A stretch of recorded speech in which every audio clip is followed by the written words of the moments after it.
This is the Everything Weight Loss podcast with Shari Ware, where we talk about everything, all things, anything to do with weight loss, health, and wellness. Hey everybody, so today we are talking to Ingrid Galloway, who is the founder, relationship coach and chief relaxation officer of Kahyangan. And I probably didn't pronounce that right, but that's okay because Ingrid will help us with that. The awesome thing is that it means heaven, which I absolutely love. It's a wellness clinic in Sydney, Australia, and she's been a relationship coach for 11 years and a spa therapist for 21 years. And that was mainly in 5-star hotel day spas in Sydney. That sounds pretty nice. So she's used to looking after thousands of highly stressed clients from all over the world, and her work is always focused on stress, relaxation, and relationships.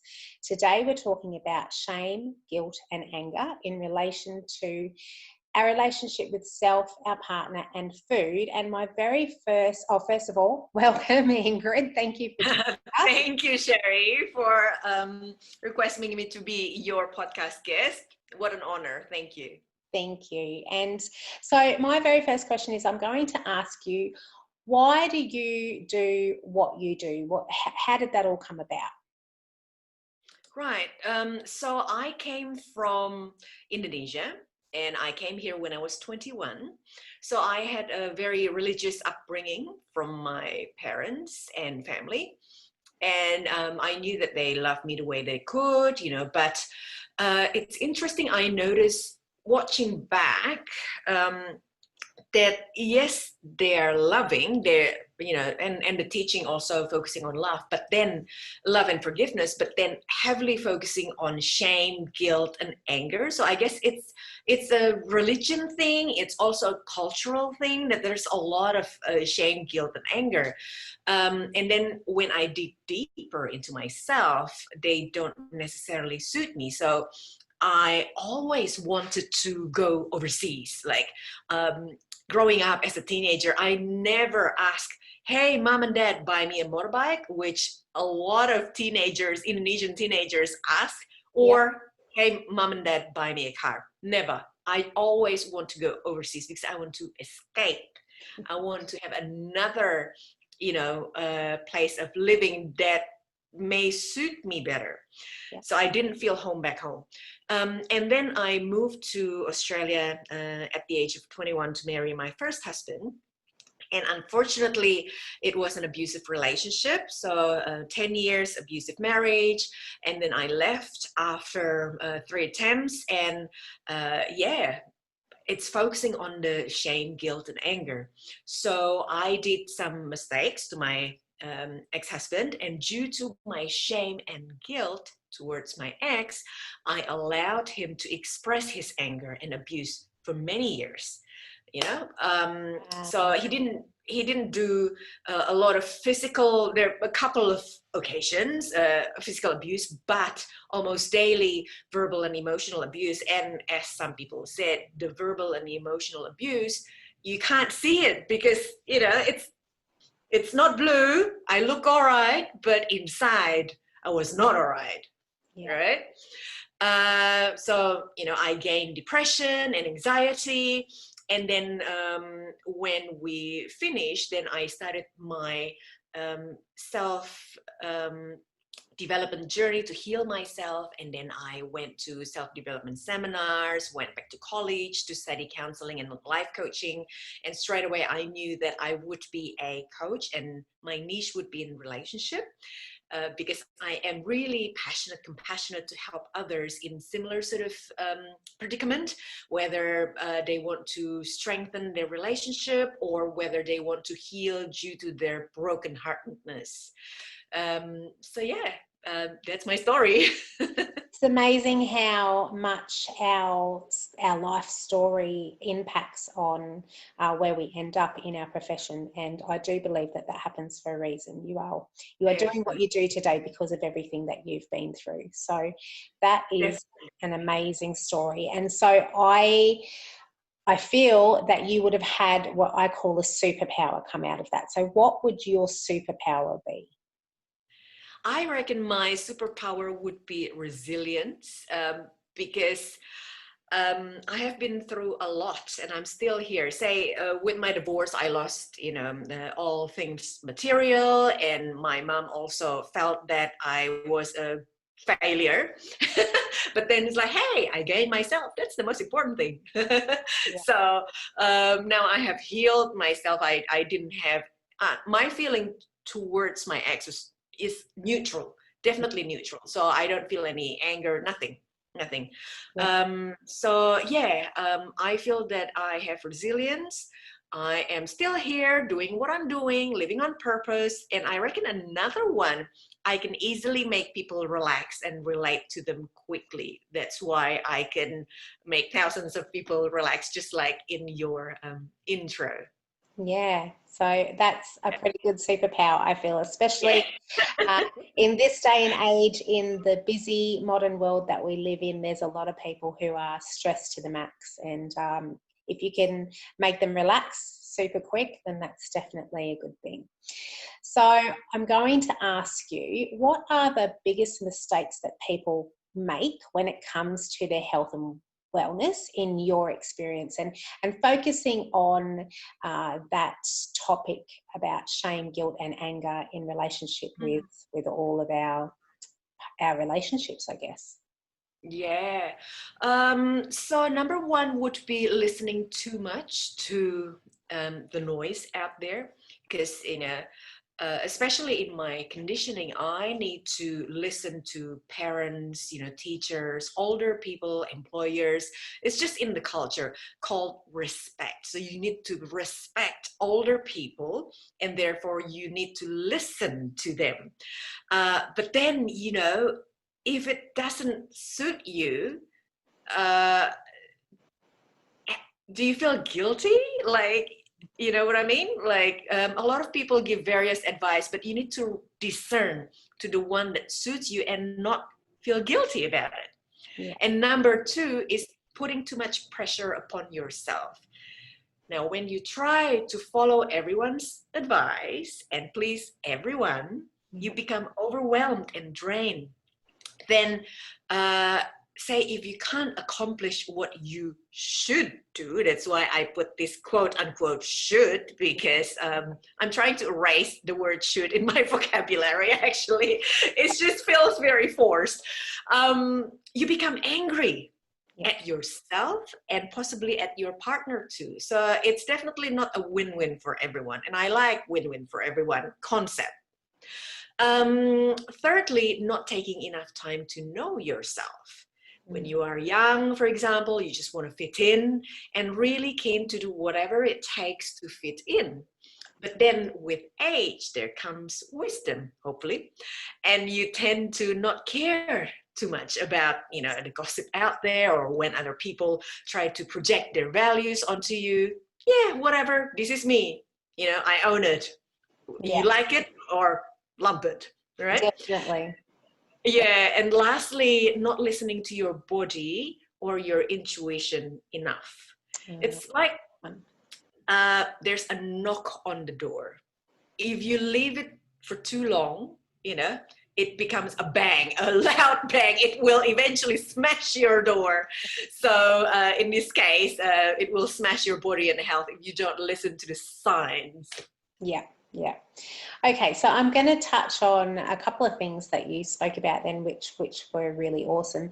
I think it was Oprah that said that you can do anything, but you can't do everything. So when you're talking about trying to please everybody, it's just not possible to please everybody. Yeah. And the analogy that I use for that one, when you're talking about listening to your body, is that the universe, or call it whatever you want to call it, but it will give us signs, as you said, and it'll start off with a tap on the cheek, a light tap on the cheek, and then Yes. and then it'll become a slap, and then you might get hit by a Mack truck if you, if you don't eventually. So yeah, definitely we have to listen. I agree with you wholeheartedly that we have to listen to our body.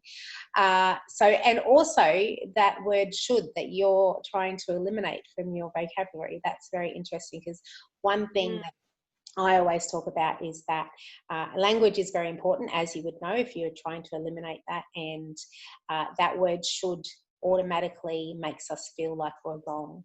So yeah, should is definitely one that I'm very focused on eliminating as well. So well done on that. So yeah, because the word should liaise really well with guilt. You see, you should look after your parents when you grow up, because they try to instill, whether they realize it or not, they try to instill guilt. Yeah. Yes. That's so right. And that's people don't realise that that's what it's tied up with, and that's not serving us, and that's not it doesn't make it, it's not positive, it's negative, isn't it? Yeah. Okay, so that's the biggest mistakes that people make in your experience. So then what are the steps that they need to take for, I guess, their ultimate health and wellness in your experience? Yeah. Number one will be gentle with yourself, because pressures, either it's from the outside or from the inside, will come at times that you don't expect. So be gentle. Practicing mindfulness and gentleness will immediately reduce your stress and increase your well-being. Yeah, because you want to be healthy, whether it's physically, mentally, or emotionally. And then secondly, ask for professional help, but practice discernment. Don't suffer silently. This will do a lot of damage, because a lot of suicides out there started with silent suffering, because they thought nobody would listen. In fact, I have a couple of close friends back then that did this, and unfortunately they succeed, so they're no longer with us. But yeah, there's just a lot of suicide out there, simply because they think like, no, nobody would understand. But if you ask for professional help, then you may be able to do that, help yourself. Yeah. Number three will be learn to know and love yourself. So understand who you are, and love yourself. I love myself because I often do this exercise with my clients. So they stand in front of a mirror and look at themselves and say, I love myself because. And guess what? It's very difficult to begin with. They just like, I love my hair. And that's it. They can't see anything else past that. So yeah, learn to love yourself. And number four, listen to your body and your gut instinct. What is it telling you? And lastly, have fun. I like that last one. They're all good, but that last one's really good. So definitely a fan of mirror work. That's something that I started doing as part of my journey, and you are right. In the beginning, it is really difficult. I actually I knew that I still had some work to do on my self-love, but when I first started doing the mirror work and looking in the mirror and telling myself that I love myself, I actually couldn't look myself in the eyes when I first started doing that, and I was surprised at that.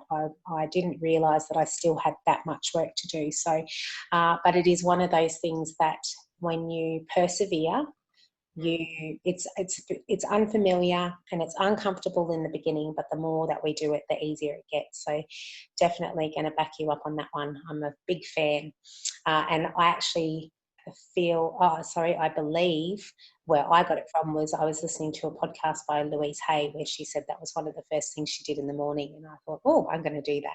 So that's an awesome. Love Louise Hay. Great work. Yeah, she's beautiful, definitely, and a very, very wise woman.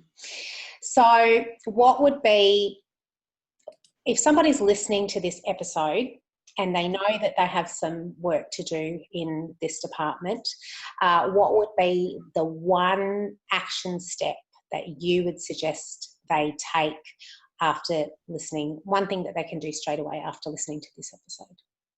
Yep. Remove shame and guilt from your vocabulary and ask for help. I know it's hard work removing shame and guilt. Like it take me years of work, of self inner work, but it's not impossible. It's working in progress. And another topic in anger, because anger stem from shame and guilt as well. So if you can start with removing the shame and guilt from your vocabulary, you're somewhere there. Yeah, you're on your way, I mean.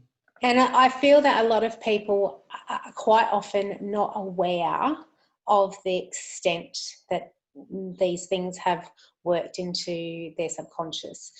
So even just starting to look at that language and realizing and becoming aware of when they're using that language, that's going to be a big help. Would you agree with that?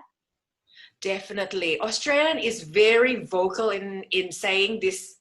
You may be able to relate. Oh, what a shame. Oh, what a shame, right? And I said, no, I don't feel like that. I don't feel that it's a shame. So I don't want to like jump on them or anything. I say it softly, but yeah, I don't use that word anymore, but the word what a shame, I try for me not to say it myself, but then when someone else say it, I said, yeah, I don't feel like that. Yeah, isn't that amazing? That is a colloquial expression. It's something that we've very common, grown up with, and we don't realize. This is one thing I tell people all the time: your brain is always listening, and your brain doesn't know the context of words. So just the fact that you're using that expression, "Oh, what a shame," that's got such subconscious meaning. So wow, I'm actually glad you used that expression, because even I had never picked up on that, and I've been working with language for a while, so there'll be a lot of people out there who would have been totally blown away by that one little expression that seems so it doesn't seem like it's an issue. However, it definitely can be, can't it? Very Australian saying, very Australian.